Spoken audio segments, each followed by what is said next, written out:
Hey friends, if you wish to fix the issue of Notion desktop app not working on Windows 11, then please watch this video. I will guide you through the resolution. So search for Notion in the Windows search bar, and since we do not have any option to reset and repair it, we will straight away uninstall it. Okay, this is what I do. This is the primary solution for this problem.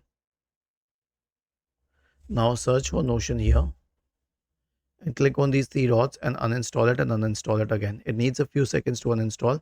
Now the reason that I suggest this is because a lot of people install Notion from third party websites or even its original website, but that can be a problem. So here's how you will reinstall it. Search for store in the Windows search bar, go to Microsoft Store, search for Notion here, go to the app, click on install. Okay, was this helpful?